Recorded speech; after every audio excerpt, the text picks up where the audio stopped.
What's up, fight fans? Welcome back to another episode of the KJ MMA Show. I am your host, Garrett Kerman, and with me is my co-host, as always, Ryan Jarrell. What's up, man? How's it going? I'm doing good, buddy. How are you?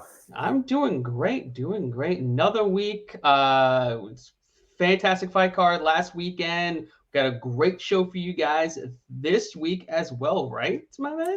Yeah, we sure do. We have a surging at UFC featherweight, a guy with one of the coolest tattoos in all of the game.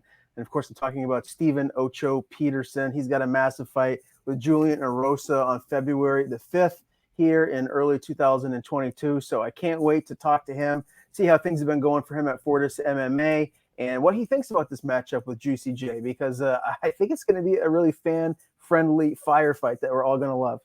Absolutely. It's going to be a barn burner. That fight is going to be, soup to nuts. It's going to be action packed from the get go. You know what you're getting from Steven Peterson. He's coming forward, he's throwing down, and Julian Erosa is the same exact way. Yeah, I mean, and with Erosa getting another Darce choke most recently over Charles Jourdain, that makes it two out of his last I think it's four fights. He's got these Darce chokes over Jourdain and Sean Woodson, a guy that I think very very highly of. So impressive wins there, and then obviously Ocho had that big win over Chase Hooper his last time out. So both of these guys have some momentum behind them, and this is a really big fight for both of them in their careers. They want to keep moving up and hopefully crack the top 15 one day. So this is one of those fights that you really can't lose. I mean, I don't think either of these guys are getting cut off a loss, but they want to continue to go like this and go up the mountain of the featherweight division. So this is an important win and a big one of the biggest fights in both of their careers so far. Yeah, it's gonna be a good one. I'm looking forward to it, and whoever gets the win here is definitely going to be surging. Definitely be looking forward to that fight on February the 5th, and it looks like he's ready to come on the screen. So let's get right to it. All right, and here he is, UFC featherweight Stephen Ocho Peterson on the show. Stephen, what's up, man? How are you? I'm good. How about yourself, Ryan? I'm good, man. It's been far too long since we've spoken last, so happy to have you on our show here today, and a lot to get to. Obviously, we're going to talk about your upcoming fight in February with Julian Erosa, but first, we want to recap, these fights that happened last Saturday, and look forward to some fights coming up this weekend, which is a pretty big card. I want to start first, guys, with that main event: Jose Aldo and Rob Font. Aldo, former featherweight champion, one of the greatest fighters that we've seen in the sport. And he looked like vintage Jose Aldo against Rob Font going in there and pulling the upset. He was the underdog in this fight. So, Ocho, what was your takeaway from that? Did you expect Aldo to go in and did what he actually did? Yeah, I definitely did. I mean, Aldo's a legend, and people forget what he's done in the sport. I mean, there was a time when he was like 22-1, and everybody was like he was unbeatable. So I think him going down to 35 helped him kind of like rejuvenate his career, and yeah, I definitely saw him going out there and dominating the way he did. No disrespect to Rob Font, but there's levels to this game, and Jose Aldo, he's been at the top for since I can remember, since I was a kid. So Jose Aldo's always been at the top of the game. Yeah, and Garrett, we talked a little bit about this before we went live, but the next fight for Aldo, the only fight that makes sense for me, is TJ Dillashaw. Stephen, what do you think of that? And break that matchup down for us if that's the matchup that the UFC puts together next.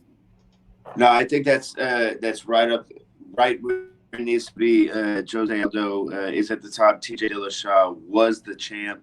Now he's not because of his incident with performance enhancing drugs, but I think it makes sense.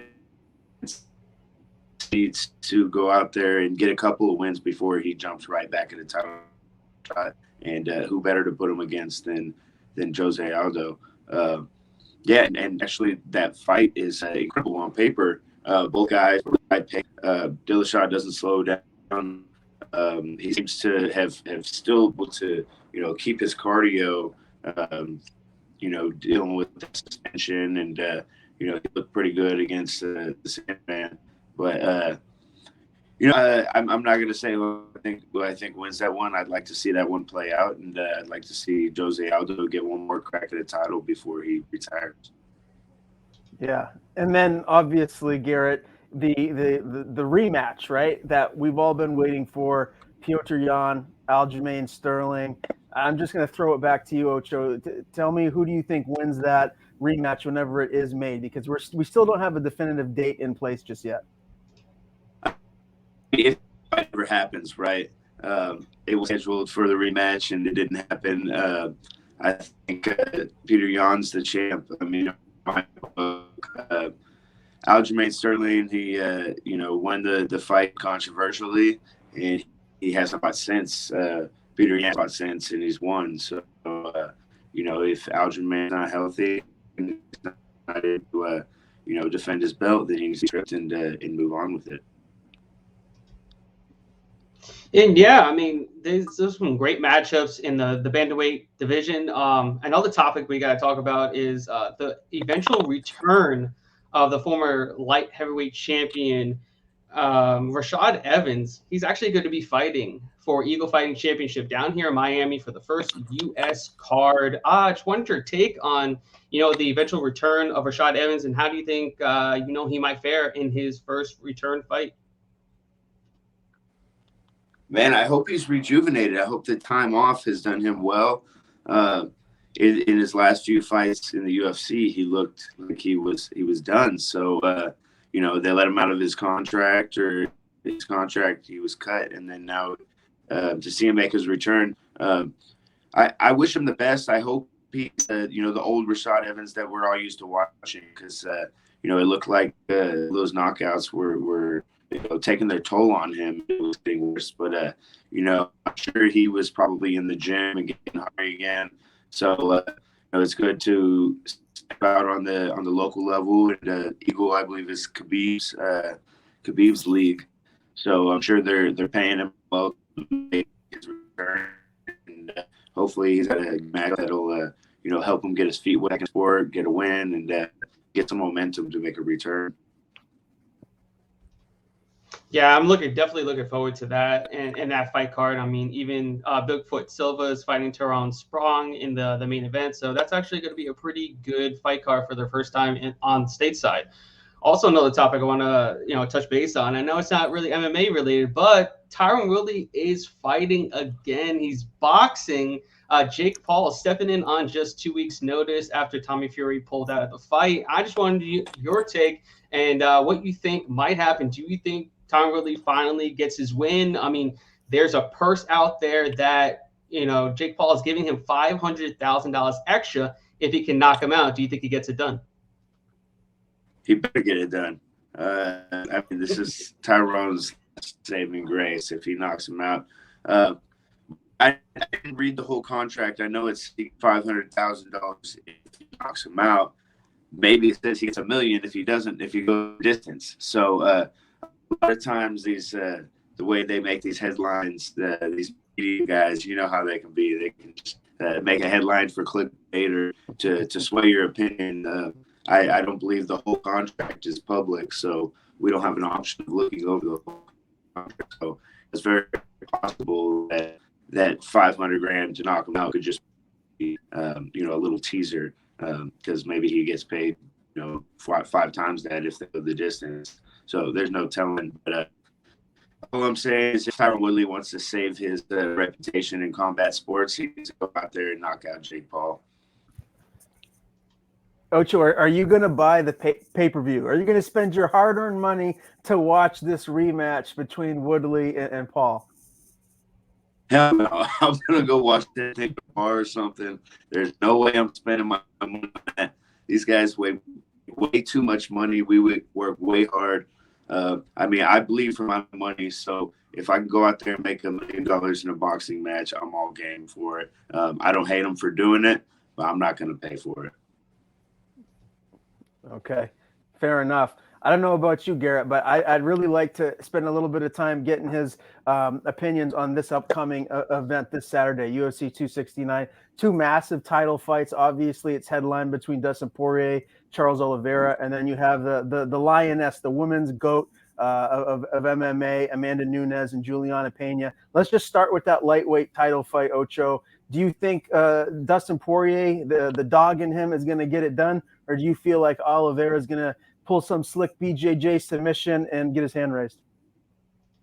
That's exactly how I was going to break it down. I mean, Dustin Poirier, I'm a huge fan. I've been watching both guys for a long time, and I'm a big fan of both guys. Dustin Poirier, he throws those hands. He's obviously going to go out there, kind of sprawl and brawl. And Charles Oliveira, although he's got really good striking as well, so that's going to be an interesting thing to see whether he strikes with him or he tries to pull off the slickness and take him down. I feel like if he's able to get Dustin on the ground, Oliveira is going to have a really good night. But if Dustin's able to keep this fight standing, I mean, he's going to be throwing those things, and that's what I want to watch. I'm excited. I'm going to be there. I can't wait to watch, and that's just an incredible fight.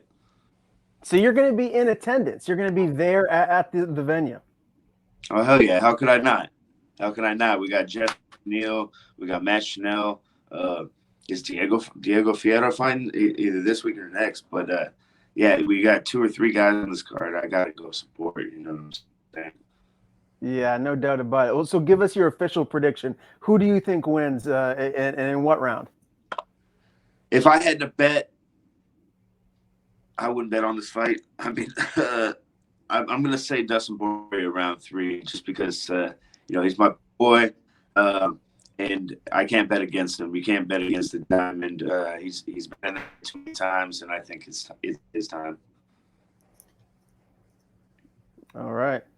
I mean, and Garrett, let's dive into this co-main event. I mean, and really, Amanda Nunes is just an absolute beast. I mean, I can't see any females beating her at this weight class. The one rematch that I would like to see ultimately is her and Shevchenko. I feel like Shevchenko may have won that second fight. I mean, it was super, super close, but I don't feel like Pena is going to have enough to get it done against Nunes. What do you guys think?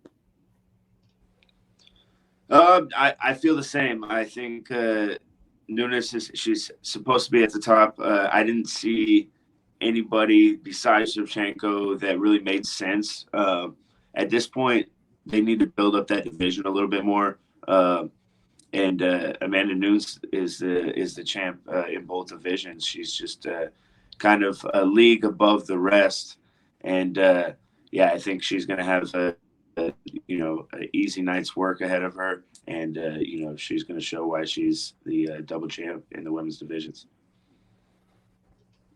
All right, yeah. Garrett.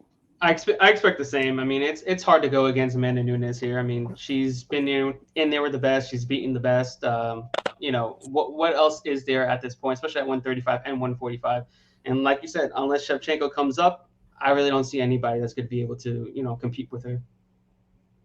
Yeah, completely agree. What do you say we transition to talking about your fight with Julian, Stephen? Because I'm really pumped about this one, and I want you to dive into the particulars about how this fight was made, because I believe you guys went back and forth a little bit on social media. I don't know if it was trash talk or if it was just feeling like you guys would make a good fight and would be entertaining for the fans. Can you kind of recap how this fight came about? The way the fight came about is the boss called me. He said, "You want to fight Juicy J?" I said, "Let's go." Julian was in my DMs. He was in my unread, what is it called? Message requests on Instagram, talking shit. And, he's been asking for this fight for a while. He's wanted to fight me. He wasn't really in my crosshairs. He started calling me out when he was coming off of a loss, and I was coming off of 2 wins. So I was like, why would I fight this guy? I don't even have any history with him. He obviously wants something that I have, and he didn't have anything that I wanted. So it was like, the fight wasn't offered to me. He was just commenting on all my posts, just like, fight me. And I'm just like, who the fuck is this guy?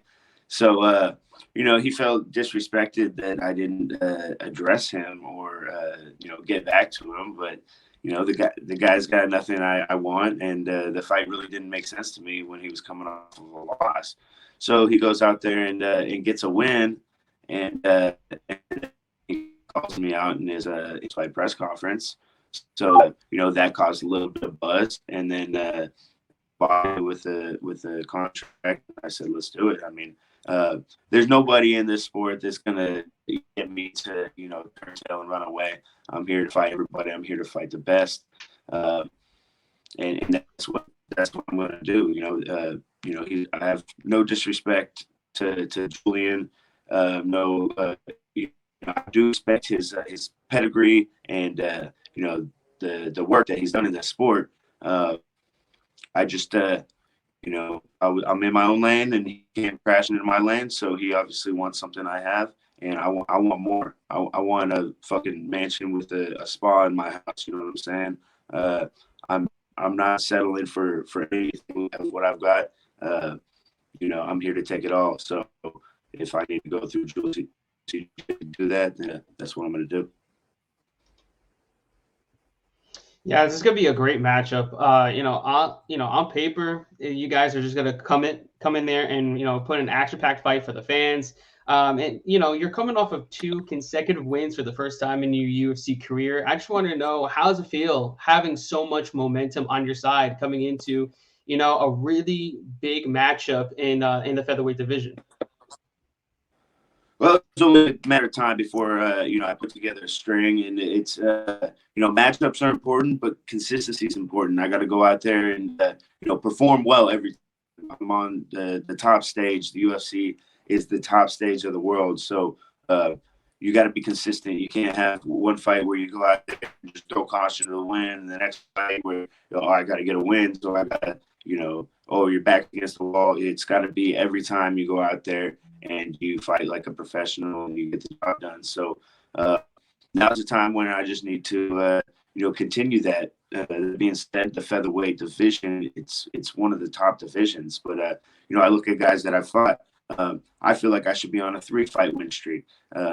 Alex Caceres, he got that win over me, and now he's on a 5-fight win streak. So, I go out there and I take out Julian Erosa, then it makes sense to throw together that rematch between me and Alex Caceres, and next time we can make that one for a main event or something big. Tell me about how camp has been going at Fortis MMA. Obviously, right now you have teammates that are getting ready to fight, so I'm sure the focus is more on them and their upcoming matchups. But your fight will be here before you know it. Again, February 5th. So when will camp really ramp up for you, and you'll be right in the thick of things?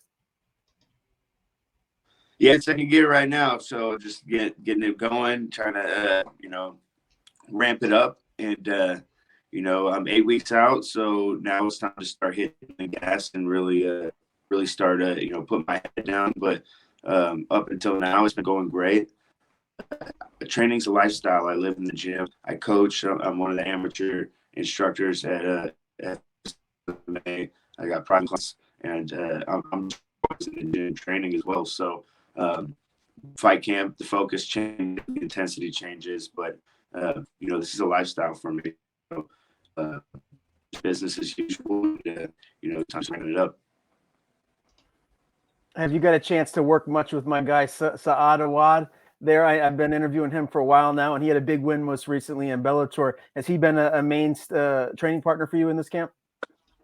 Yeah, Saad has been working with me for a good 6 months, and I love the guy. He's a class act, and he's probably the only guy with more fights than me at the gym. So tons of experience, and just a great guy to work with. So yeah, he'll definitely be part of my camp, as well as the rest of the squad for MMA.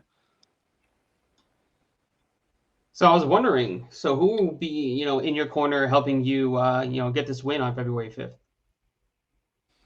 I haven't really narrowed down my corner. It's kind of been throughout my camp. I'm not really choosy. I'm real cerebral. I have my own process, but the fighter that tends to end up being my closest training partner throughout the camp, or that emulates my the best, I stay my corner.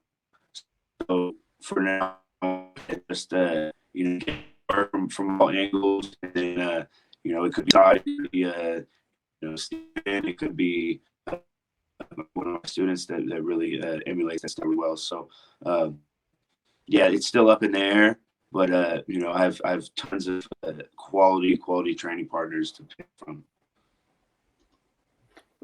Stephen, when you look at Julian, he's got a couple of Darce choke victories. One in particular over Sean Woodson that I thought was really impressive, because I'm a big fan of Sean Woodson. I think his length at featherweight is really a problem for a lot of you guys trying to solve that puzzle.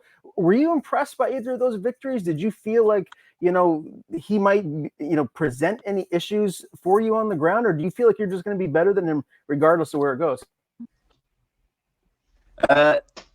You kind of led me on there.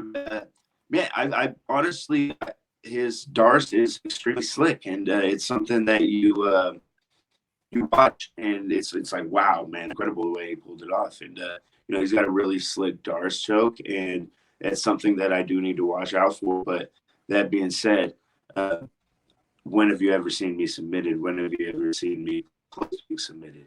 The answer is so. For me to know that he's coming in there with this weapon and not have an answer for it, that would be a mistake. And I don't make those kind of mistakes. I've done my homework, and I'll be for that slickness once I get in there. And that I'm comfortable on the ground. I've gone with plenty of black belts on the ground, and I've never felt like out of my element to where I can't defend myself on the ground. So, I feel like I'll be able to go in there and negate those troubles and come out with a win. So, can you give us your prediction? How do you see this fight playing out? Man, this is going to be a banger. There's no doubt about it. Me fighting Julian Erosa. It's a matchup that they put together because they want a war, and it's going to be a barn burner. There's no other way to look at it besides like this fight is going to be a fucking fight. All right. Well, Stephen, always a pleasure to talk to you, my man. We really appreciate you giving us a little bit of your time here today. Again, Stephen Ocho Peterson meets Julian Erosa on February the 5th here in 2022. So just a couple short months away, and the big fight night will be here. Before I let you go, man, I want to give you the floor. Tell people where to follow you on social media. Even if you have anyone to thank, any sponsors, the floor is yours, my man. Yeah, thanks for the interview. If you guys want to check me out on Instagram at 8ocho08 and at ocho_TV. We're starting this really cool YouTube channel, Ocho TV. Check it out on YouTube. We'll be dropping content starting Saturday, December 7th, and going on every week leading up to February 5th. So we'll be dropping some behind the scenes, some trailers for what we got coming in the future, and some cool segments that I'm working on. So check it out, called OTV. And I want to shout out my sponsors: Dank Vodka, New Lifespan, Hutchins Barbecue, Phoenix Wealth, Texas Solar Broker, Door to Door Shuttle, and Ocho TV. Thanks for having me on, guys. Thanks for coming. Yeah, good to talk to you again, man. Chat again soon. All right, and another jam-packed, fun edition of the show is almost in the books. Really nice chatting with Stephen Ocho Peterson. Really one of my favorite guys to talk MMA with. He doesn't shy away from any of his opinions. Some guys you interview, and they're like, I don't necessarily want to tell you who I think's going to win. That's not the case with Ocho. He's going to tell you exactly who's going to win and how they're going to win. And I'm excited to see this matchup with him and Erosa. Yeah, absolutely. Like we said before, it's going to be a great matchup. And, it was great having Peterson on with us. Great guy. And, I'm looking forward to that matchup. Lots of, heavy leathers going to be exchanged between those two, and definitely looking forward to it. Yeah, man, for sure. February 5th. Can't get here soon enough. Now, let's dive in. Garrett, let's talk about our best bets for this upcoming weekend, UFC 269. I'm going to let you start it off. You are the gambling whiz here, so I'm going to defer to you and let you get our best bets off and running. Unfortunately, my best bet did not pan out. Rob Font over Jose Aldo last weekend. Rob Font just came up a little too short, and Aldo was just a little too much for him. But we're gonna get that back this week at UFC 269, and I'm gonna place my money on the Zohan, Randy Costa at minus 180 over Tony Kelly. I really do think Costa should be a heavier favorite. The only drawback here is his cardio rose after the first round. But what we've seen from Kelly, he tends to get hit a ton. He gets hit in all of his fights.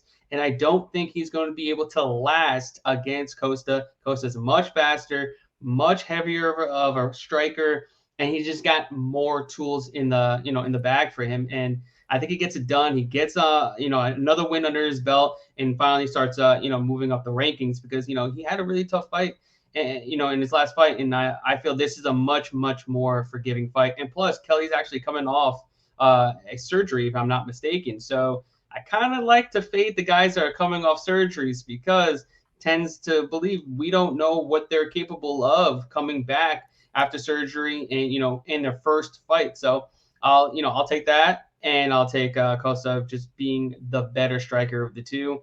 And I don't see Kelly going for takedowns. So I got Costa minus 180. I think we're minus 180. I think we're getting a good line there, and hoping we cash out this week.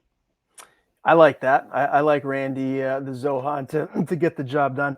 Look, my lock of the week last week was Brendan Allen beating Chris Curtis. We all know what happened there. I was very, very wrong.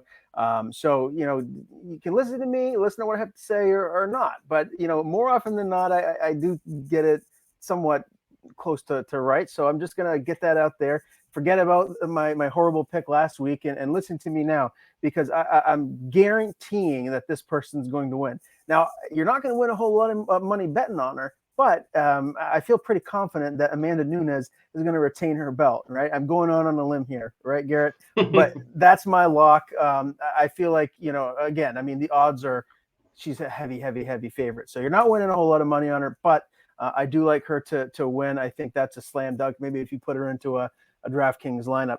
Another guy I really like here is someone that is making a change in weight class, and he is a minus 135 favorite. I'm talking about Cody Garbrandt going down to 125 facing Kai Kara France. I just feel like Garbrandt's going to be a little bit too big, a little bit too strong, and I'm hoping that his KO power will translate over there. We've seen Kai Kara France get finished before. I feel like Garbrandt has the tools to get it done. And at this stage of his career, if he doesn't get a win here, that's not good. Like, where does he go from here? This was his last, I guess, step to see if he can have gold around his waist, because he's clearly not going to do it at 135. So really intrigued about this matchup. I like it for Garbrandt. I feel like he should be a bigger favorite. So that's another one that I feel really confident about. Cody Garbrandt gets it done within 3 rounds. That's going to be a good one. I'm really looking forward to it. I'm looking forward to seeing how, Cody fares at 125. He's looking absolutely ripped, and we know he doesn't cut a ton of weight to make 135. So it looks like he's making the weight rather easily, and he's not having to go through, a ton of, extracurriculars to make the weight. But it's going to be interesting. We know that he definitely has the power advantage in that fight. But my only drawback with him is he doesn't throw a ton of volume. You're talking about a guy in Cody Garbrandt that went 25 minutes, and he was only throwing upwards of 6 strikes a minute, and then you have Kai Kara France, who's doubling those numbers in a 15-minute fight. So, it's going to be interesting to see how he fares going against a guy that's going to definitely out-volume him and probably will have the speed advantage. But he most definitely will have the big power advantage in this fight. So I'm looking forward to it. It's on the main card for a reason, and it's definitely going to be a good one.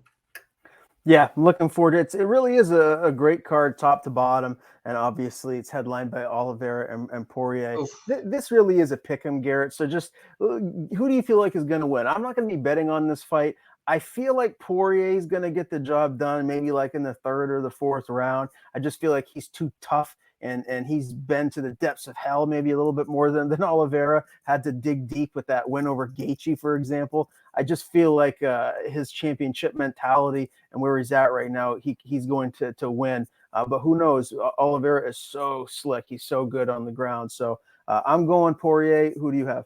Man, it's good. It's a tough one. I'm gonna go with Poirier, but I'm not extremely confident. I feel like this fight's gonna hit the mat at some point, and that's where it's gonna get really, really sweaty, especially if you're betting on Dustin. I know Dustin's a black belt in his own right. Obviously, there's levels to black belts, but his black belt's more so to use defensively to keep him out of harm's way. He did well for the most part against Habib, but the wear and tear, breaking him down, getting him up and going back down. Khabib eventually wore him out and was able to, to get the finish. But things are going to be different here. I do think he will get taken down, but I feel he won't get finished. And then on the feet, I do think he has, a pretty big advantage in the technical striking. I think he's tougher. I think he's got more tools. I know Oliveira's gotten better. I mean, he starched Chandler, and look what Chandler did against Gaethje. Gaethje couldn't even put him away. So we know that Oliveira has gotten much, much, much better in each and every fight that he has. So it's going to be a good one. But, the later this fight goes, obviously, it swings to Dustin's way as well. So, I got him, getting in there, getting the belt, being the undisputed lightweight champion. So, and then we'll see what goes from there. A rematch with Gaethje could be right around the corner. Yeah, sign me up. I'd love to watch them fight any day. A lot of great matchups to be made. Absolutely, absolutely. So yeah, that's what we got for you for this week's episode of the KJ MMA Show. Guys, don't forget to like and subscribe to this YouTube channel, as well as follow Playmaker on all social platforms. We will see you all next week. You guys have a great one.